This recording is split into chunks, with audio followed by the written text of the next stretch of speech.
5 صورتیں ایسی ہیں جس میں فرض نماز بھی بیٹھ کر پڑھنا جائز ہو جاتا ہے۔ پہلی کنڈیشن ہے بیماری میں بیمار کھڑے ہونے کی طاقت نہ ہو، بیمار کے اندر کھڑے ہونے کی طاقت ہی نہ ہو، وہ کھڑا ہو ہی نہیں سکتا ہے، تو ایسی صورت میں بیٹھ کر نماز پڑھی جا سکتی ہے۔ دوسرا، کھڑے تو ہو سکتے ہیں لیکن کھڑے ہونے میں سخت تکلیف ہوگی، سخت تکلیف ہوتی ہے، تو ایسی صورت میں بیٹھ کر نماز پڑھ سکتے ہیں۔ تیسرا یہ ہے کہ بھئی کھڑے ہو بھی سکتے ہیں، تکلیف بھی ہوتی ہے، لیکن بیماری کے بڑھ جانے کا اندیشہ ہے، بیماری بڑھ جائے گی، تو ایسی صورت میں بھی بیٹھ کر نماز پڑھ سکتے ہیں۔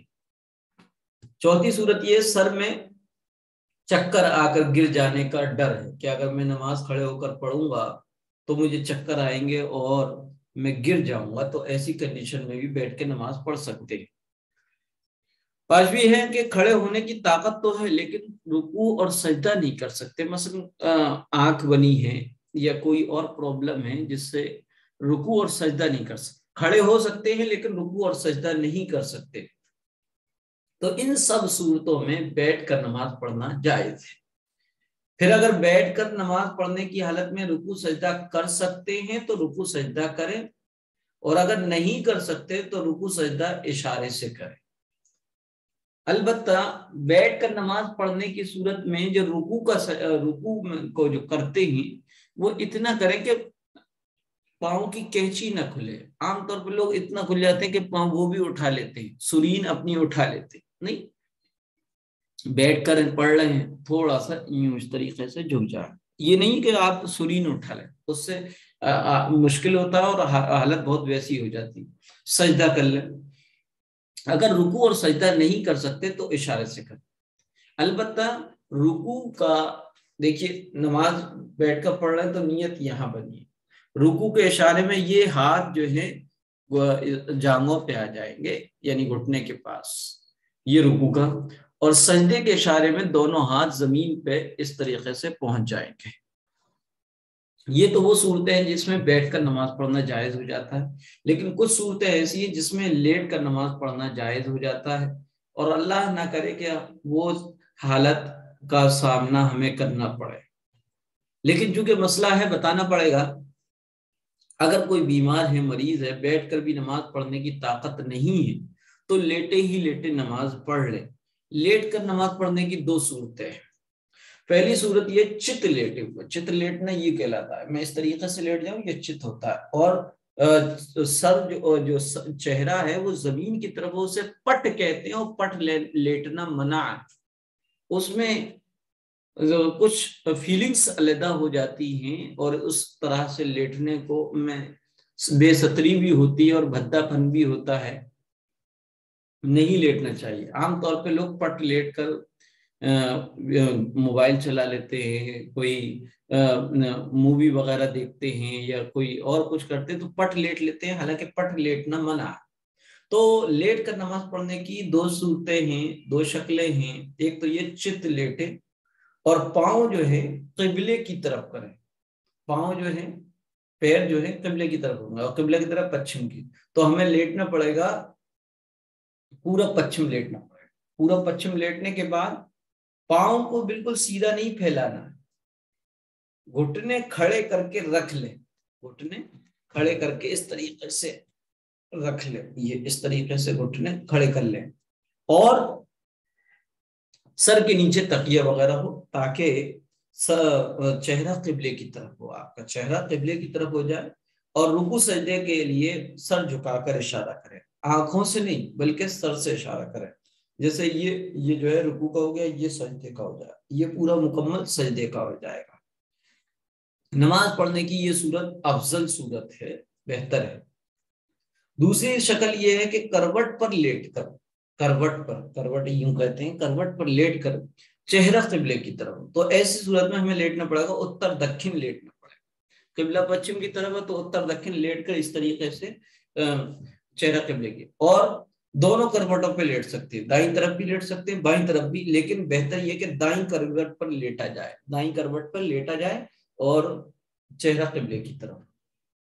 جب لیٹ کر سر سے اشارہ بھی نہ کر سکے، اتنی کنڈیشن خراب ہوگی کہ سر سے اشارہ ہی نہیں کر سکتے جیسا کہ قوما وغیرہ میں ہوتا ہے، تو نماز مؤخر ہو جائے گی، نماز کا حکم رک جائے گا. پھر اگر ایک رات اور ایک دن تک یہ کنڈیشن رہے، یعنی 5 نمازوں سے زیادہ اس کی یہی حالت رہے، تو چھوٹی ہوئی نمازوں کی قضا بھی ان کے ذمہ ضروری نہیں ہوگی. اور اگر اس میں ایک دن یا ایک رات یا اس سے کم نے سر سے اشارہ کرنے کی طاقت حاصل ہو جائے تو چھوٹی ہوئی نمازوں کی قضا لازمی ہوگی، قضا کرنی پڑے گی. یہ تو وہ نمازیں تھیں جو لیٹ کر یا بیٹھ کر پڑھنے کی شریعت نے گنجائش دی ہے، کیونکہ شریعت آسان ہے. پیارے آقا نے فرمایا الدین یسر، دین آسان ہے. اب قضا نمازوں کو سمجھنے سے پہلے ایک چیز سمجھ لیجیے گا. خاص طور پہ رمضان المبارک کے مہینے میں 2 میسج وائرل ہوتے ہیں اور لوگ انجانے میں اس کو بہت زیادہ شیئر بھی کرتے، سینڈ بھی کرتے، اور وہ دونوں میسج من گھڑت ہوتے.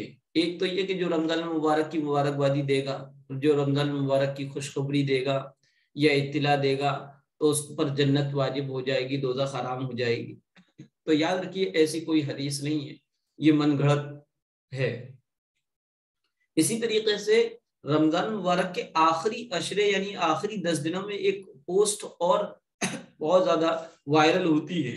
اس میں یہ ہوتا ہے کہ رمضان مبارک کے آخری جمعے میں 4 رکعت نماز پڑھی جائے اور ہر رکعت میں سورہ قدر یا فلاں سورت اتنی مرتبہ پڑھی جائے.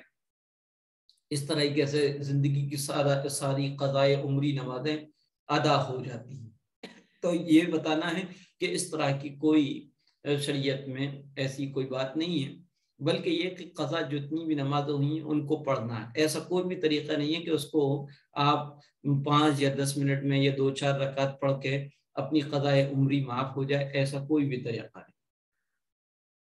بہرحال کسی بھی عبادت کو اس کے مقررہ وقت کے ختم ہونے کے بعد ادا کرنے کو قضا کہتے ہیں. چاہے وہ روزہ ہو، چاہے وہ نماز ہو. قضا کسے کہتے ہیں؟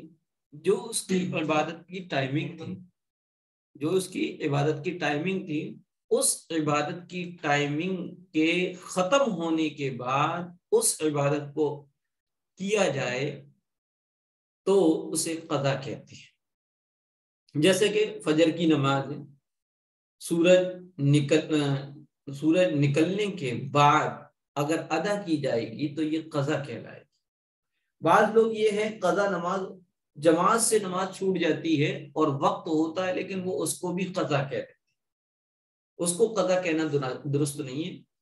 جو نماز کا جو کی ٹائمنگ ہے، جو اسٹارٹنگ اور اینڈ ہے، اس کے پورے وقت نکل جانے کے بعد نماز قضا ہوتی ہے. جیسے اس کی مثال میں نے دی، فجر کی نماز جو ہے، فجر کی نماز کا جو وقت ہے سورج نکلنے تک ہے. اگر کوئی سورج نکلنے کے بعد فجر کی نماز پڑھے گا تو یہ نماز قضا کہلائے گی. اللہ تعالیٰ کا ارشاد ہے بے شک نماز ایمان والوں پر وقت کی پابندی کے ساتھ فرض ہے. سورہ نساء کی 103 نمبر کی آیت ہے، ان الصلاۃ کانت المؤمنین کتابا موقوتا، بے شک نماز ایمان والوں پر وقت کی پابندی کے ساتھ فرض ہے. اس لیے ہر فرض نماز کو اس کے مقرر وقت ہی میں ادا کرنا ضروری ہے. چنانچہ نماز کی شرائط میں سے ایک شرط تھی وقت کا ہونا. بغیر کسی مجبوری کے نماز قضا کرنا کبیرہ گناہ ہے. رسول اللہ صلی اللہ علیہ وسلم کا ارشاد ہے کہ جو شخص 2 نمازوں کو بغیر کسی عذر اور پرابلم کے ایک وقت میں پڑھے وہ کبیرہ گناہوں کے دروازوں میں سے ایک دروازے پر پہنچ گیا. 2 قضا نمازوں کو دو نمازوں کو ایک وقت میں پڑھنے کا، اس حدیث کو لوگ سمجھ نہیں پاتے ہیں اور اس کی وجہ سے وہ غلط فہمی کے شکار ہو جاتے ہیں. مثلا قضا پڑھ رہے ہیں. یہ ادا نمازوں کے بارے میں بتایا ہے. پیارے آقا کا جو فرمان ہے، جو شخص 2 نمازوں کو بغیر کسی عذر اور پرابلم کے ایک وقت میں پڑھے، وہ کبیرہ گناہوں کے دروازوں میں سے ایک دروازے پر پہنچ گیا. یہ ادا نمازوں کے بارے میں ہے، قضا نمازوں کے بارے میں نہیں ہے. قضا نمازیں ایک وقت میں کتنے ہی دن کی اور کتنے ہی وقت کی آپ ادا کر سکتے ہیں، بشرطے کہ وہ وقت ممنوع نہ ہو. تو اس حدیث میں جو فرمایا 2 نمازوں کو ایک وقت میں پڑھنا، 2 نمازوں کو ایک وقت میں پڑھنا، مثلا ایک نماز قضا ہوگی یا دونوں ہی قضا ہوگی، 2 ہی صورتیں نکلتی ہیں. تو اس میں پتہ چلا کہ قضا نماز بغیر کسی عذر کے کرنا کر دینا یہ کبیرہ گناہ ہے. البتہ حج کے کچھ ارکان ہیں، وہاں پر مزدلفہ میں ہے کہ ظہر عصر کو ایک ساتھ پڑھنا ہوتا ہے یا مغرب عشاء کو ایک ساتھ پڑھنا ہوتا ہے. یہ صرف اسی عبادت کی خصوصیت ہے، اس کے علاوہ نہیں. ہاں البتہ ایک ہوتا ہے حقیقتاً 2 نمازوں کو ایک وقت میں پڑھنا، جیسے کہ یہ وقت ہے، عشاء کا وقت ہے. اگر اس میں کوئی فجر بھی پڑھنا چاہے تو ادا نہیں ہوگی. ہاں البتہ یہ ہے کہ عشاء کے بالکل لاسٹ میں عشاء پڑھے اور عشاء پڑھتے ہی وقت ختم ہو جائے اور صبح فجر کا وقت لگ جائے اور اس میں فجر پڑھ لے، تو یہ حقیقتاً نہیں ہے، حکماً ہے. حکماً 2 نمازیں ایک وقت پڑھی ہیں اور دونوں ہی ادا کہلائیں گی. کیوں؟ ایک نماز آخر وقت میں پڑھی گئی اور ایک نماز اس کے شروع وقت میں پڑھی گئی. مثلا کوئی عصر کی نماز اتنے اس میں پڑھے کہ ابھی سورج ڈوبنے میں 5 منٹ یا 3 منٹ ہے، تو 3 منٹ میں انہوں نے عصر پڑھی. عصر پڑھنے کے فوراً بعد مغرب کا وقت ہو گیا تو مغرب کی نیت باندھ لی، تو یہ جائز ہے. بہرحال رسول اللہ صلی اللہ علیہ وسلم کا ارشاد ہے، جس شخص کی ایک بھی نماز چھوٹ گئی وہ ایسا ہے جیسے کہ اس کے گھر کے لوگ اور مال و دولت سب چھین لیا. یعنی نمازوں کو چھوڑ دینا اتنے بڑے خسارے اور نقصان کی بات ہے کہ اللہ کے رسول صلی اللہ علیہ وسلم نے اس کو دنیاوی مثال سے بتایا کہ جیسا کہ کسی کا گھر لٹ جائے، مال و دولت سب چھین لیا جائے تو وہ کیسا بے بس اور مجبور ہوتا ہے. اسی طریقے سے وہ شخص جو ایک نماز بھی چھوڑ دے گا وہ اتنا ہی بے بس اور مجبور ہوگا آخرت کے اعتبار سے. لہذا جہاں تک ہو سکے نمازوں کو قضا کرنے سے بچنا چاہیے، لیکن پھر بھی اگر کوئی نماز قضا ہو جائے تو اللہ تعالیٰ سے معافی مانگے، توبہ کرے اور آئندہ نماز کو قضا نہ کرنے کا پختہ ارادہ کرے اور اس نماز کی جلد از جلد قضا کر لیں. حدیث شریف میں ہے جو شخص کسی نماز کو بھول جائے یا نماز کے وقت سوتا رہ جائے تو اس کی تلافی یہی ہے کہ جب یاد آ جائے نماز پڑھ لے. فرض اور وتر نمازوں کی قضا ہے، فرض اور وتر نمازوں کی قضا لازم ہے اور قضا نماز کے لیے کوئی وقت متعین نہیں. 3 مکروہ وقت یعنی طلوع آفتاب، زوال آفتاب اور غروب آفتاب کے علاوہ، یعنی ممنوع وقت کے علاوہ کسی بھی وقت قضا نماز پڑھی جا سکتی ہے. اب قضا نماز پڑھنے کا طریقہ کیا ہے؟ قضا نماز پڑھنے کا طریقہ وہی ہے جو ادا نماز پڑھنے کا، صرف نیت کا تھوڑا سا فرق ہے. جو نماز قضا ہو گئی ہو اس کا وقت اور دن متعین کر کے نیت کرے کہ میں فلاں دن کی فلاں وقت کی نماز پڑھ رہا ہوں. مثلا اس طرح نیت کرے کہ میں کل گزشتہ یا پرسوں کی یا ترسوں کی یا اتوار کے دن کی فجر کی نماز قضا کرتا ہوں.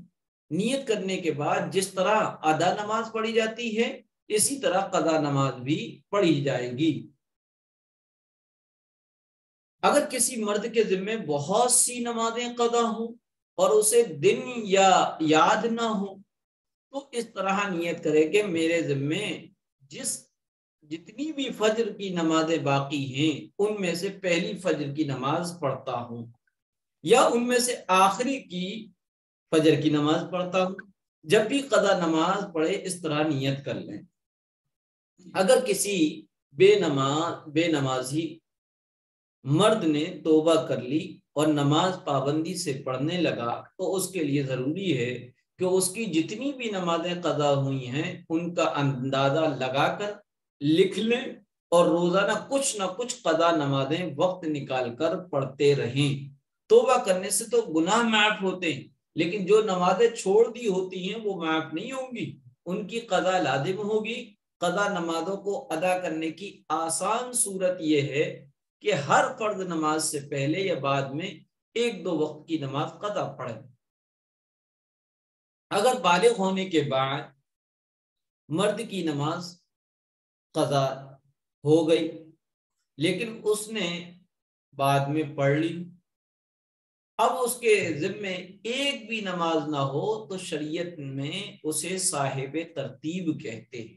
صاحب ترتیب یعنی کسی کے بالغ ہونے کے بعد سے لے کر ایک بھی نماز قضا نہیں ہوئی یا ہوئی ہے تو وہ فوراً اس کو پڑھ لیتا ہے، تو ایسے شخص کو شریعت میں صاحب ترتیب کہتے ہیں۔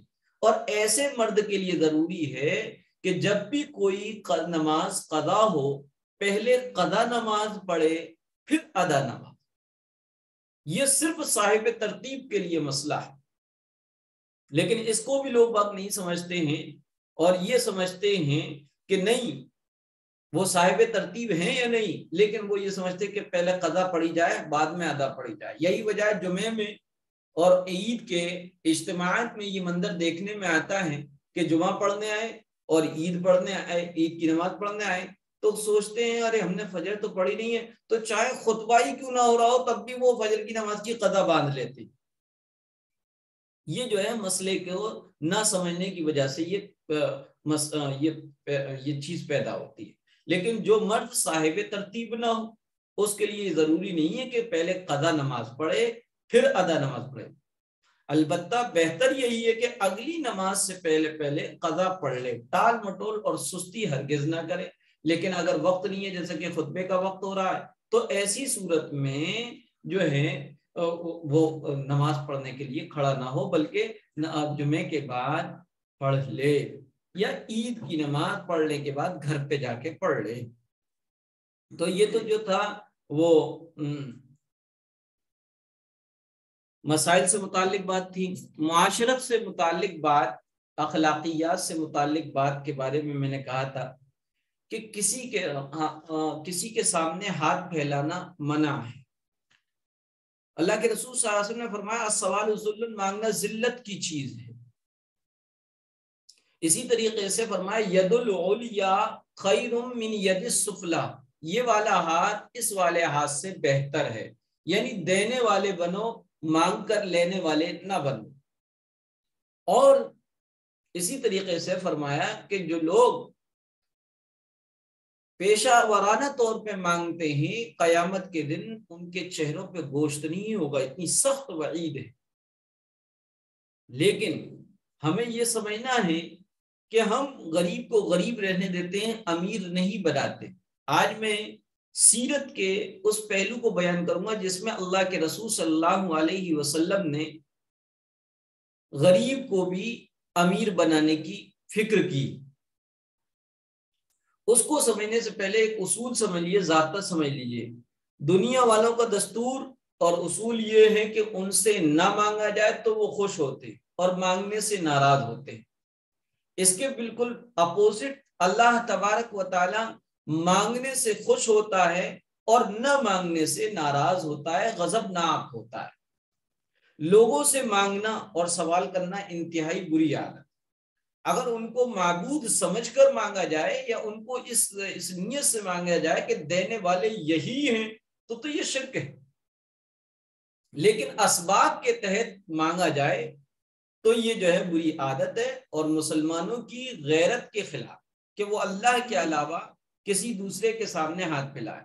اسلام ایسے برے کام کو بالکل پسند نہیں کرتا اور اپنے ماننے والوں کو اس سے بچنے کی تاکید کرتا ہے اور ہر ایک کو خودداری اختیار کرنے اور محنت کے ذریعے کما کر اپنی روزی کا انتظام کرنے کی تعلیم دیتا ہے۔ چنانچہ پیغمبروں کا ذکر ہے، داؤد علیہ السلام اپنے ہاتھ سے کمایا کرتے تھے۔ انسانوں کا اپنی کمائی سے کھانا اور اپنی روٹی کا انتظام کرنا لوگوں کے سامنے ہاتھ پھیلانے سے بہتر ہے۔ حضور صلی اللہ علیہ وسلم نے ارشاد فرمایا، تم میں سے کسی ضرورت مند آدمی کا رسی لے کر جنگل جانا اور لکڑیوں کا کاٹ کر اپنی کمر پر لاد کر لانا اور اس کو بیچنا، اور اس طرح اپنے آپ کو اللہ کی توفیق سے سوال کی ذلت و رسوائی سے بچانا بہت بہتر ہے، اور اس سے بہتر ہے کہ وہ لوگوں کے سامنے ہاتھ پھیلائے، پھر چاہے لوگ اس کو دیں یا نہ دیں۔ حدیث میں ایک واقعہ بیان کیا گیا ہے کہ انصار میں سے، انصار وہ صحابی کہلاتے ہیں جو مدینہ منورہ کے پراپر رہنے والے تھے، اور مہاجرین کی یعنی مکہ سے اپنا وطن سب کو چھوڑ کر جو آئے تھے ان کی مدد کرنے والے انصار صحابہ کہلاتے۔ تو انصار میں سے ایک مفلس اور غریب شخص رسول اللہ صلی اللہ علیہ وسلم کی خدمت میں حاضر ہوئے اور آپ سے کچھ مانگا۔ آپ صلی اللہ علیہ وسلم نے فرمایا، تمہارے گھر میں کوئی چیز نہیں ہے؟ انہوں نے عرض کیا، اللہ کے رسول ہے، بس ایک کمبل ہے جس کا کچھ حصہ ہم بچھا لیتے ہیں اور کچھ حصہ اس کا اوڑھ لیتے ہیں، اور ایک پیالہ ہے جس سے ہم پانی وغیرہ پیتے ہیں۔ آپ صلی اللہ علیہ وسلم فرمایا، دونوں کو چیزیں میرے پاس لے آؤ۔ وہ صحابی دونوں چیزیں آپ صلی اللہ علیہ وسلم کی خدمت میں لا کر پیش کر دیتے ہیں۔ آپ صلی اللہ علیہ وسلم وہ کمبل اور پیالہ ہاتھ میں لیتے ہیں اور نیلام کے طریقے پر حاضرین مجلس سے فرماتے ہیں، کون ان دو چیزوں کو خریدے گا؟ ایک صحابی نے عرض کیا، اللہ کے رسول میں 1 درہم میں لے سکتا ہوں۔ آپ صلی اللہ علیہ وسلم نے بولی لگائی اور کہا کہ کون 1 درہم سے زیادہ لے گا؟ یہ بات آپ صلی اللہ علیہ وسلم نے 2-3 دفعہ فرمائی۔ ایک دوسرے صحابی اٹھے، انہوں نے عرض کیا، یا رسول اللہ میں 2 درہم میں لے سکتا ہوں۔ آپ صلی اللہ علیہ وسلم نے دونوں چیزیں ان صحابی کو دی اور ان سے 2 درہم لے لیے اور اس انصاری شخص کے حوالے کیا، فرمایا ان میں سے 1 درہم سے تو تم کھانے کا کچھ سامان لے کر اپنے اہل و عیال کو دے دو، بیوی بچوں کو دے دو، اور دوسرے درہم سے ایک کلاڑی خرید کر میرے پاس لاؤ۔ چنانچہ ان انصاری صحابی نے ایسا ہی کیا اور کڑھائی لے کر آپ صلی اللہ علیہ وسلم کی خدمت میں حاضر ہوئے۔ آپ صلی اللہ علیہ وسلم نے اپنے پیارے ہاتھوں سے، مبارک ہاتھوں سے اس کلاڑی میں لکڑی کا ایک مضبوط بیت یا مضبوط ڈنڈا یا مضبوط ہتھا یا ہینڈل لگایا اور ان سے فرمایا، جاؤ جنگل کی لکڑیاں لا کر بیچو، اور اب میں 15 دن تک تم کو نہ دیکھوں۔ تو پتہ چلا اس والے جو سینٹینس میں ان لوگوں کے لیے بڑی عبرت ہے جو کمانے سے بچتے ہیں اور مسجد کے کونوں میں یا جماعت میں بیٹھ کر یہ سوچتے ہیں کہ بس یہی دین ہے، بیوی بچوں کے ضرورت سے غافل رہتے ہیں۔ اللہ کے رسول نے کہا، جاؤ جنگل سے لکڑیاں لے کر آؤ اور میرے پاس 15 دن سے پہلے نہ آنا، میں تم نے 15 دن سے پہلے نہ دیکھوں۔ یعنی میری مجلس میں آ کر بیٹھ کر یہ سوچنا کہ میں آپ کی مدد کروں گا، یہ ہرگز نہیں، بلکہ تمہیں یہ کرنا ہے۔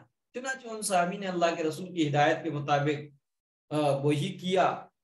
انہوں نے پھر کچھ لکڑیاں بیچیں، پھر اس سے کپڑا خریدا، کچھ غلہ وغیرہ خریدا، اس طریقے سے ان کا بزنس چل پڑا۔ تو اپنی محنت سے کمانا یہ بہت بہتر عمل ہے، اور اللہ کے رسول صلی اللہ علیہ وسلم نے اس واقعے سے اور آپ کا تمام ہی زندگی کا ایک ایک واقعہ ہمارے لیے یہ سبق دیتا ہے کہ ہم دوسروں کی مدد اسی طریقے سے کریں، اس کو کچھ نہ کچھ